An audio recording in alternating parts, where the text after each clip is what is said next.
Hey Bob, do you know the riddle of steel? No? I can help you out there.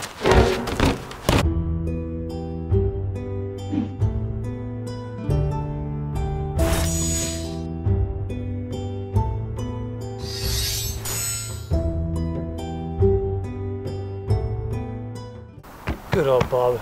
He's taken so much abuse. This is easily one of the most frequently asked questions on my channel. Right after, do you play D&D and do you smoke weed?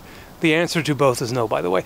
And it's also a pet peeve of mine, because this is a terrible question, especially with the way it's worded. If you think about it, if there was such a thing as the one perfect ultimate sword that beats everything else, why would anyone have used anything else?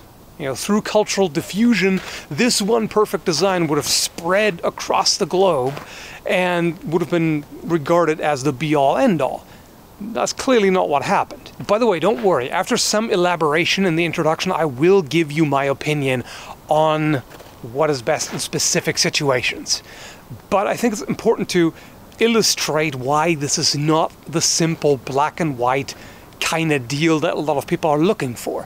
When people are asking this question, that's what they're hoping for. They're hoping for, one, that you give them a single answer. This one thing, this is the best. And two, they're hoping that this answer matches their personal preference. Somebody who is a big fan of the longsword or the katana or the military saber or who knows what, they're hoping that this is what you're going to say to validate their preference. Not everybody, of course, but you can tell quite often this is behind that. However, at this point, there's so much information about historical arms and armor on the internet, and there's so many YouTube channels about this topic, that I think most people understand it at this point. And they can go the opposite extreme and overstate something else, which is the idea that there is no bad sword, and every sword is perfect for its, context, its intended use in its, geographical environment, the culture of the time, etc., etc. And that is all very important to consider, by the way. And personally, I do think there are very few swords in history that are truly bad. And this will open up an entire can of worms that I'm not going to deal with right now. The thing is, human beings are not 100% rational. Unfortunately. Well, maybe it wouldn't be fantastic if they were either. But either way, sometimes you have different reasons. It can even be something as trivial as fashion, or various cultural influences that come together. And back in historical times, people didn't always agree. In fact, there were sometimes pretty heated debates. George Silver, for example, despised the rapier and thought the broadsword was way better in every regard. You have complaints by soldiers, for example, in the 18th and 19th century about the ineffectiveness of a particular saber that they were issued. You may have heard people rant about the spadroon. I'm not going to go into that, but there are examples where design wasn't really great, particularly when you had to mass produce a lot of weapons quickly to equip soldiers with, and it may not always be ideal. Anyway, okay, so now I'm going to get to the part where I actually tell you my opinion. This is my opinion, okay? I'm not claiming this is fact. This is just based on what I've learned so far, what I've read, based on my practice of historical European martial arts, and all of that. So, situation. What's the situation? You can't just say the best per se. Is it a one-on-one duel? If so, is there armor involved or not? What does the opponent have? Is it just swords? Could there be other weapons like a quarterstaff or who knows what? Is it a battlefield? What's the terrain? What's the opposing army equipped with? Etc., etc. There's so many things to consider. So I'll touch on battlefield use only briefly because that's just not my specialization. I've always been more interested in dueling. So I don't know as much about it, and I'm also going to exclude cavalry use entirely because I don't know anything about that. I've never, tried using a sword on horseback. I haven't looked into it, so you have to ask somebody else about that. But as far as battlefield use is concerned, a hand-and-a-half sword, or even a fairly large longsword like this you can use together with a shield. It's not as efficient as using a dedicated single-handed sword for use with a shield, because now you have the extra handle to contend with that, you know, can collide with the shield and just can get in the way if you use it that way. But you certainly can. I mean, it's an option. You could make a point for using a hand and a half or bastard sword together with a shield, because that way, if you had to, if you either have to discard your shield or it gets damaged or you lose it or whatever, you can use this with two hands more effectively, okay?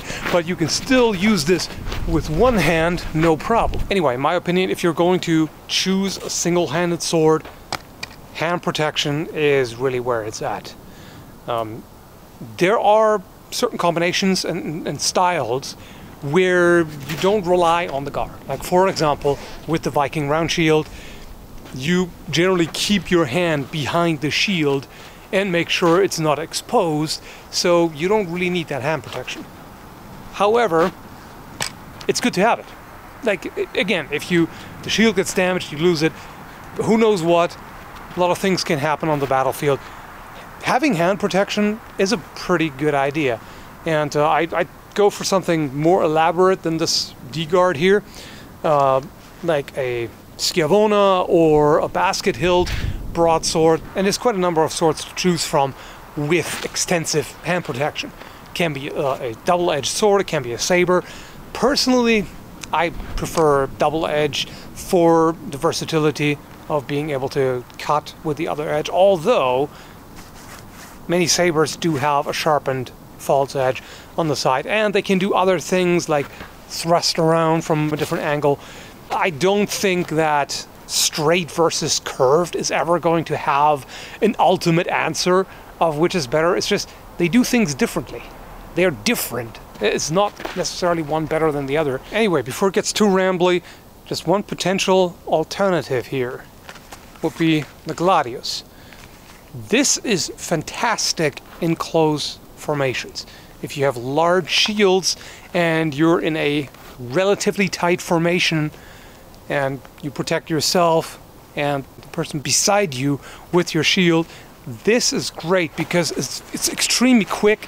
You can thrust multiple targets and it's not going to fatigue you a lot because it's quite a light sword. Even if everything clashes and becomes chaotic and you have to fight people very close up, close quarters. I probably need to show you left-handed so you can actually see the sword, but I can literally be in a clinch with this guy and I can stab it. Alright? This is not something that you can do with a lot of swords, unless you use half swording, but it's still easier with a short blade like that. So it's easy to make the claim that the Gladius, for the type of battlefield tactics that it was designed for, is perfect. But then again, there were several different types of Gladius, and eventually, toward the late era of the Roman Empire, they actually replaced the Gladius with the Spatha for infantry use. Before that, it was a cavalry sword, but then it was also used by the infantry, and it was way longer. It was more of a cutting sword. So even there, it can fall apart a little bit if you look at history. Sorry for the abrupt edit here. I was originally trying to make a point about how the evolution of swords didn't always go toward the most practical and efficient by talking about how the small sword, which came after the rapier, in my opinion, isn't as good as the rapier. But then I realized I shouldn't really be talking about something that I don't know much about, and my knowledge of the small sword is rather limited. But I still want to keep the section about the rapier in here because it definitely deserves mentioning, since it is arguably one of the best dedicated dueling swords. Sorry, George. As far as I'm concerned, one of the major advantages of the rapier is its tremendous reach. So to illustrate that, if I want to strike Bob over here with a cut, and this is the reach that I'm dealing with. If I want to thrust them with a quick lunge, it's about here. I've got enough blade to work with. But I can be all the way over here, and I can get this sucker. Okay, I'm just about in frame. There we are. And the rapier can also cut. Not lethal cuts, unless you happen to hit the jugular vein, for example. But at least it's an option. Like you can cut to the face, you can cut to the arms and legs. Okay, so let's just get to it. Longsword. This would be my choice as far as dueling is concerned, and I'll explain why. Versatility mainly. You have a straight double-edged blade. There are some things that curved blades can do that straight ones can't, and vice versa. But I feel this just gives you so much to work with. So for one, you have two edges. That's always good, because then you can, let's say somebody dodges that cut and then they move in, and you can cut straight back, get them with the false edge. And I think biomechanically it's more efficient to cut like this from here as opposed to this, because this is going to take longer than this. All you do from one thwart cut to the other is just basically push the pommel over there. That's all you do. So this is the fastest possible cut you can do from here. Keep in mind that's a subtle difference that may not matter a whole lot in a fight, but you know, every millisecond can be potentially useful. And you can work at a variety of distances. From here, I can step in and cut him. That was a little bit too far away. This would be better. And if I end up here, where normally I wouldn't be able to do much with a lot of swords, aside from slicing, which can be useful, but from here, I can still throw full power cuts because I'm shortening my reach here. There. Also, like I mentioned before, in close quarters, you can use half swording. You can strike with the pommel. You can use the blade, you know, almost like a clunkier dagger. And you can also, if you face armor and a sword is all you have, you can use techniques like the murder stroke. Seems completely ridiculous if you just see it, but it's in the manuals and it makes sense, because if you try to strike somebody in full plate armor, it's just, you're not really going to accomplish a whole lot. The percussive power of, you know, flipping this around so it becomes almost like an axe in terms of mass distribution, and you can strike with the guard or pommel. That makes it pretty effective against armor in that situation. And as said, this depends on the type of longsword, but you can also potentially use it with one hand if you have to. Let's say one arm gets injured, you know, if you had to, you could still use this with one hand. And you also have a lot of reach. You don't have quite the same reach as with a rapier, but you can get fairly close. So if I'm over here, boom, I can get pretty far with that. If I just want to go for maximum reach, I could even let go with the main hand and perform a lunge, but I would not recommend that, because anything they do to the blade at that point, you lose complete control of the sword and you're wide open for a counter. So not a good idea in my opinion, but you have options. And that's the point, you have a lot of options. But it depends very much on which type of longsword. There are certain types with very wide cutting blades, like the Principe, which is a fantastic cutter. You wouldn't be able to do the murder stroke with. It's just too wide, you can't grip it. And half swording is somewhat limited. I mean, okay, even if you have a wide blade, you can grip it by pressing your palm against it and wrapping your fingers around, so you still have that control. But that's not really what it's great for in that case. And if you were an adventurer in a fantasy world, or a traveler in historical times, carrying a longsword is not a huge inconvenience. You know, it's not as easy to carry as a short sword, but you can do it, and you don't have to deal with the problem of carrying a shield around. Like especially if you have a large shield, it would not be very convenient to lug that around. Or, you know, neither would carrying two swords instead of one. But as kind of an honorable mention, if you will, the Messer is also a great design, in my opinion. This is a single-handed sword with a longer handle that could be used kind of as a hand-and-a-half sword, even though it's not really shown that way in the manuals, but you could. There are techniques shown where you hook with the grip. You have a relatively protective guard here because you have this extra guard, the nagel or nail guard, that protects your hand a bit more. This is, again, pretty versatile. A lot of them have a sharpened edge on the back, so you can strike with that. This is a very good cutter, so it's pretty powerful. Because it is straight and often sharpened here, you have the same advantages as with a double-edged sword. You can use similar techniques.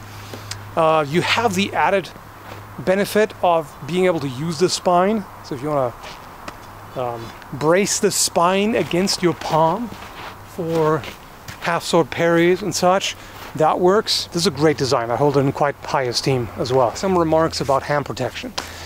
This is something where I used to be rather reductionist, if you will. I used to think, you know, if one sword has more reach and better hand protection than another, it's automatically better. And those are important factors, but it's not all, okay? And I found through using this in sparring, even just these rings here, I'm not as much of a fan of them as I thought I would be, because they can get in the way, particularly when using the thumb grip for things like thwart cuts or, you know, squinting strikes. This, yeah, it's just something that you have to deal with. And if you really mess it up, you can even get your thumb stuck in there if it's a smaller ring guard. There's more elaborate versions which actually have a knuckle guard as well for added protection. You would think, okay, if you take a longsword and you give it extra hand protection, it makes it better, right? But now the issue is if you have a knuckle guard, now it's asymmetrical. The whole point of this design here being straight and double-edged is it's symmetrical. You can use it from either side in all kinds of angles and directions. If you have the knuckle guard there, now you can't do that anymore. Like, you can't flip it around because then it hits your wrist. So there are certain issues with that. It's not necessarily better just because it has more hand protection. But of course, hand protection is good because hands are a target. And I guess I wouldn't live it down in the comments if I didn't at least mention the katana. This case, this is a nodachi. And this is a special one because this one here happens to be double-edged. And so you can think, oh, doesn't this give it the benefits of a longsword while also having the benefits of a katana? That's another thing I wanted to address. Oftentimes people ask questions like, oh, what if you make this, like you take, for example, a longsword and you make it like a katana? So they think that if you combine those two things, it's like a Dragon Ball fusion, where, you know, the sum is greater than its parts. It's unfortunately not how it goes, most of the time. For one, if you take a bunch of elements from the longsword, like if I take the straight cross guard from a longsword and put it on here, and put a pommel on there, and make it double-edged, it's kind of like a longsword at that point. Either way, you can try too hard at creating the ultimate thing, and, you know, piece together all kinds of elements that don't work together because they were never intended to function together. You know, you have mutually exclusive design features, let's put it that way. People often mention the reach, it's shorter than a longsword, but that really depends. If you take a tachi, it's the same length. This is the same length. So it doesn't have to be a disadvantage. Even just, if you take just katanas themselves, you have a number of different potential lengths. And also reach, even though it's important, you can still run into situations where it doesn't help you as much. Like, I've fought people in sparring who are really good at aggressively, quickly closing in and getting basically to grappling distance very quickly, and without exposing themselves. So they will close in extremely fast, and unless your footwork is 100%, you may not be able to prevent that. And so then, when they're close up, they may work with their shoulder blade better. Who knows? So I still think that reach is an advantage, but it's not an insurmountable one. You know, it's... yeah. There's a lot of things to consider. Well, this has been a lot more caveats and elaboration and blah blah than I had intended. I wanted to approach this with the goal of giving a bit more of a clear-cut answer than I usually do. I can't do it. It's just, there's too much complexity and too many factors to consider and too much blah, blah, blah, blah, flapping the gums. Yeah, the short answer is longsword. Longsword is what I prefer, because I have my own bias. This is what I've trained with the most. This is what resonates with me the most, what I'm best with, what I enjoy the most. And I see a lot of advantages because I'm so familiar with it. Somebody else who's practiced with something else will have a different opinion. And again, the situation will change this drastically. If you're in the jungle or in otherwise really confined spaces, guess what I'll recommend? Not the longsword. The Gnunting, for example. This is a great design, and this is, was designed with this environment in mind. So guess what? That's where it excels. In an open field, not as good. So yeah, I just can't do the black and white even if I try. This is nuance! Yeah. Thanks for watching.